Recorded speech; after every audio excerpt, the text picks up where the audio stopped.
Nah, sekarang kita coba dulu ya untuk codingnya ya. Tadi kini kita copy paste saja yang ada di sini. Kita copy paste dan kita pakai VS Code. Oke, langsung aja di sini. Ini VS Code-nya. Coba kita copy paste aja ya programnya yang ada di sini. Coba. Sebentar. Ini programnya. Ctrl C. Kemudian ini kita delete. Ctrl V. Kemudian kita coba compile ya. Kemudian kita lihat ya hasilnya seperti apa ya. Kita upload. Kemudian kita bisa cek hasilnya. Kita start gitu. Oke. Nah, kemudian kita lihat ya bahwa dengan kita memberi nilai 200 ya. Kan ini kita pakai konfigurasinya yang 8 bit ya, yang tadi ya BBM-nya adalah topnya FF 8 bit, berarti nilainya akan bergerak dari 0 sampai 255. Nah, sehingga tengahnya kalau 0 sampai 255 kan tengahnya kan 128 ya. Jadi ini kan mestinya lebih dari 50%. Maka kita dapati duty cycle-nya lebih dari 50%. Kemudian untuk frekuensinya kita lihat tadi kan kita pakai prescalernya kan prescaler 1 ya. Yang di sini itu value-nya berapa? Coba kita cek ini duty cycle-nya ada di sini ya. Ini ya. Oops. Di sebelah kanan ya duty cycle-nya terlihat itu adalah 62 kHz ya. Itu dari mana? Itu paling gampang kita bisa lihat ya, kita pakai hitung-hitungan yang paling gampang ya, kasaran saja. Itu scale sama dengan 2, kita pakai 16 MHz kristalnya, berarti 16 kali 10 pangkat 6 ya. Itu atau langsung saja 16 juta aja ya. 16 juta, 16 1 2 3 itu dibagi per scalarnya 1, kemudian PWM-nya kita pakai 8 bit, berarti dibagi 256, maka frekuensinya ketemunya sekitar 62.500 atau 62,5 kHz, sehingga kita bisa lihat di sini ya, itu sekitar 62 lah. Ya. Seperti itu ya, itu yang kasarnya. Kalau lebih jelasnya, mungkin kita bisa lihat datasheet-nya ya. Mungkin kita bisa lihat yang ada di sini, kalau untuk perhitungan PWM-nya ya. Coba kita lihat dulu yang fast PWM. Nah, perhitungannya pakai ini nih. Ya, ini perhitungannya. Jadi clock I/O ini sama sih. Clock I/O kan 16 MHz ya. Dibagi ini dibagi per scalarnya. Per scalarnya tadi adalah kita pilihnya 1 dibagi 1 juga dikali 256 ya. Jadi dibagi 1 dibagi 256. Sekitar 62,5 kHz ya. Jadi seperti itu. Nah, sekarang kita coba kalau misalkan ini kita turunkan nih. Kalau yang di sini kan sekitar 50% ya. Oke, kalau 256 ya sekitar 50%. Kalau saya upload, maka saya coba lagi, maka kita dapati value-nya itu mana tadi ya? Coba kita cek dulu ya. Kita cek dulu. Oke, kemudian coba kita upload dulu. Nah, ini. Maka kita dapati sekitar 50% ya. 50%. Kemudian kalau kita turunkan di bawah 50% gitu ya, sekitar katakan saja nilainya adalah 10 deh ya. Kita coba compile, kemudian kita coba upload. Kemudian kita lihat di sini, maka dia juga akan kecil ya, kurang dari 50% ya. Di sini sekitar 4%-an lah ya duty cycle-nya ya. Nah, sekarang bagaimana caranya kita mencoba mengimplementasikan ini dengan hardware simulator ya. Kalau kita masih belum punya hardware-nya, kita bisa menggunakan ini ya, PixSimLab ya. Oke, ini cara paling gampang sih. Nah, di sini kita pastikan ya kalau device-nya itu Arduino Mega, maka di sini kita pilihnya yang breadboard ya. Baru kemudian kita pilih yang 2560. Kemudian pastikan di sini sudah terinstall Arduino Bootloader ya. Jadi kita klik aja di sini. Nah, kalau sudah, kemudian kita pastikan ada pasangan dari serial ini. Di sini serialnya TNT0. Kalau Anda masih ikuti pertemuan sebelumnya, maka di sini pasangannya adalah TNT1 ya. Sehingga yang kita perlukan di platform I/O ini, yang semula itu kayak gini ya, semula seperti ini kita copy kemudian jadi kayak gini ya. Kita modif jadi seperti ini.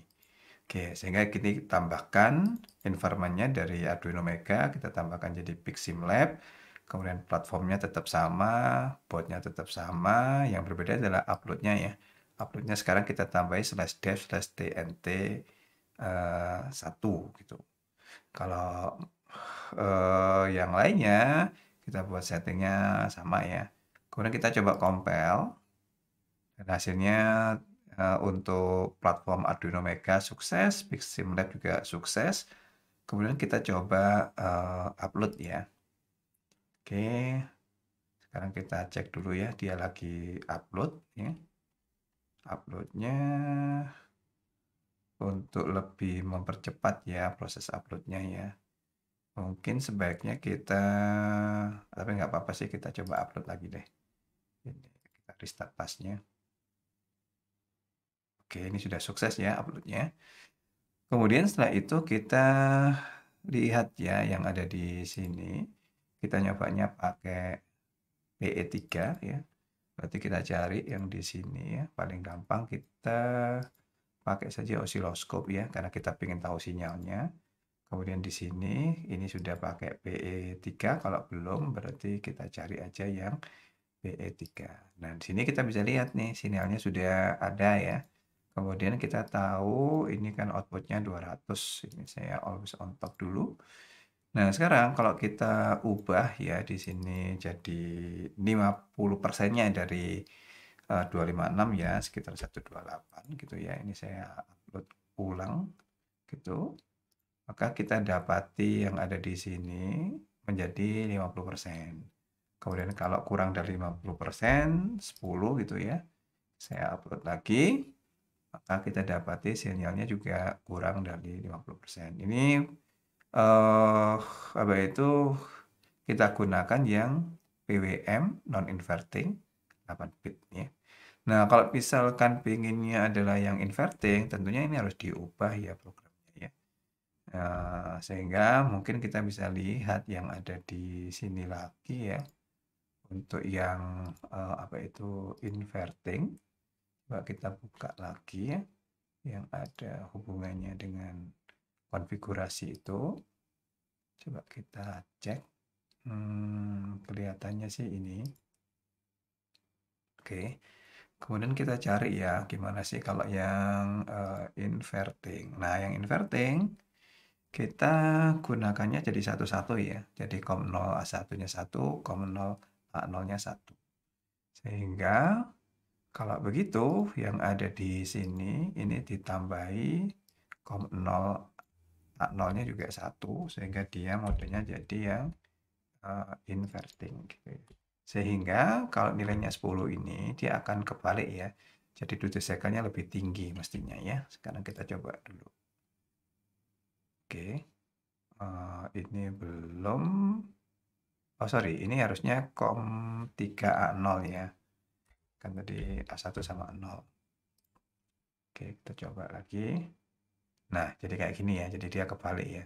Kalau nilainya referensinya kecil, dia jadi besar. Tapi kalau dia besar, gini dia jadi mengecil. Ini namanya adalah inverting gitu.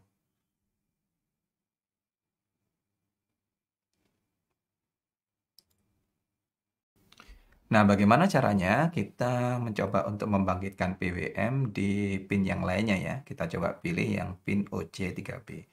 Caranya sebenarnya sih hampir mirip ya. Yang pertama kita harus tahu ya bahwa pin OC3B itu ada di mana ya. Di sini kasusnya ada di PE4. Yang kemudian kita konfigurasi nih.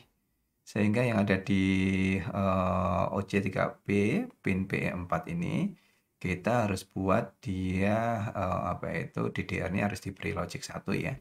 Nah, di sini DDR-nya sudah diberi logic 1 di pin P4. Yang kemudian kita pilih prescaler biasa ya, seperti biasa prescalernya 1, maka di sini CS apa itu 30-nya kita beri logic 1. Kemudian setelah itu PWM-nya kita pilih yang fast PWM, maka WGM32 dan WGM30-nya kita beri logic 1. Dan kemudian kita gunakan yang non-inverting ya. Di non-inverting, maka yang kita lakukan itu COM3B1-nya kita beri logic 1 ya. Kira-kira seperti itu ya. Nah, sekarang kita coba ya implementasikan ini di platform I/O ya.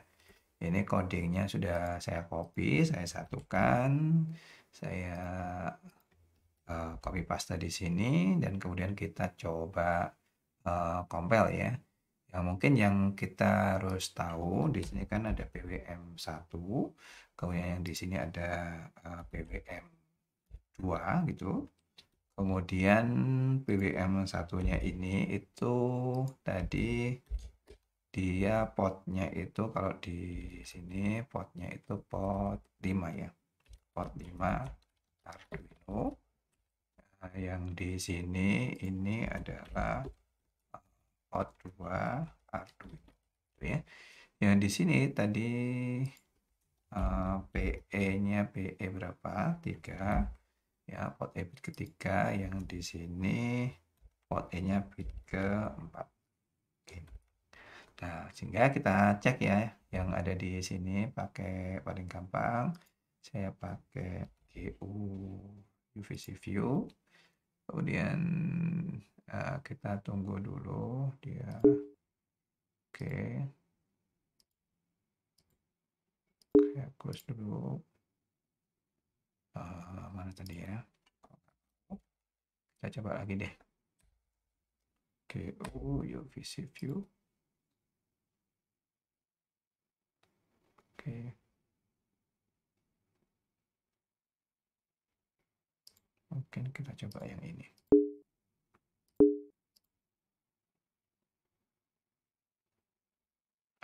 Ini yang muncul ya. Oke, jadi kita bisa lihat ya yang ada di sini. Ini port A nyala pin nomor 2 dan pin nomor 5 ya. Sekarang kita coba upload aja codingnya. Ya, compile dulu. Kemudian saya upload ya. Oke, ini sudah terupload. Kemudian kita lihat ini, kita lihat hasilnya ya. Kita pakainya ini logic analyzer. Kemudian bisa kita lihat nih, ini hasilnya. Ini akan sama, tapi pinnya adalah pin yang berbeda ya. Sehingga kalau kita mau coba ini ya, kita coba ganti gitu. Ini berarti di sini ya. Misalkan di sini saya ganti 10 nilainya. Ini saya ganti 128 ya. Maka kalau saya compile yang ini sekitar 50%, ini kurang dari 50% ya untuk duty cycle-nya ya. Oke. Dan kita coba lihat hasilnya. Saya start lagi. Maka ini sekitar 50, ini kurang dari 50%. Oke, kira-kira seperti itu ya. Untuk hardware simulator, hasilnya mestinya akan sama ya. Sekarang kita coba konfigurasi untuk PE3 dan PE4-nya ya. Kita klik sini, kemudian kita masuk ke oscilloscope, kemudian kita tambahin di sini. Yang ini PE3, yang ini adalah PE4. Oke. Jadi hasilnya seperti ini ya, kalau kita lihat ya. Sehingga Anda lihat ya, kalau ini saya ganti ya, sama-sama 128 gitu. Kemudian supaya cepat ini saya disable dulu yang apa itu yang hardware-nya, kita pakai hardware simulator. Real hardware-nya kita disable biar cepat aja. Nah, kemudian kita bisa lihat ya di sini itu sama-sama 128 ya. Itu kemudian kalau satunya saya buat inverting gitu ya. Yaitu dengan cara ini saya buat jadi 0 yang COM3B0-nya. Ini sekarang jadi inverting ya. Nah, ini konfigurasinya kan sama ya. Nah, sekarang kalau kita upload, oke, ini ada something wrong nih. Oke, kita coba lagi deh. Compile, terus upload. Oke, dia nggak bisa. Oh, ini ada yang salah nih. Harusnya kan cuma satu ya. Oke, nah, ini ya. Jadi ini kelihatan ya kalau dia itu inverting ya. Artinya kalau yang dari sini, kalau ini saya buat 10, ini saya buat 100, ini yang ini 200 200 aja ya. Nah, ini sama-sama 200 deh. Hmm. Sekarang kita lihat ya, yang di sisi ini PE5 itu yang merah itu dia duty cycle-nya di atas 50%, sementara yang bawah duty cycle-nya kebalikannya ya, kurang dari 50%. Nah, kira-kira itu ya, kalau baik kita menggunakan software apa itu hardware real ya, maupun hardware simulator pakai PixSimLab hasilnya akan sama. Nah, sekarang giliran Anda ya. Silakan saja ini yang ada di buku panduannya ini dicoba ya sambil tugasnya ini ya. Dan di sini nanti Anda coba ya beberapa ya yang ada di sini. Mulai dari yang pertama ya tentunya ya tentang percobaan satu tentang BWM phase correct, kemudian fast BWM, kemudian di sini sama eh, catat ya frekuensi, hitungan frekuensi dan sebagainya. Oke, kira-kira seperti itu ya. Oke, saya cukupkan dulu ya. Assalamualaikum warahmatullahi wabarakatuh.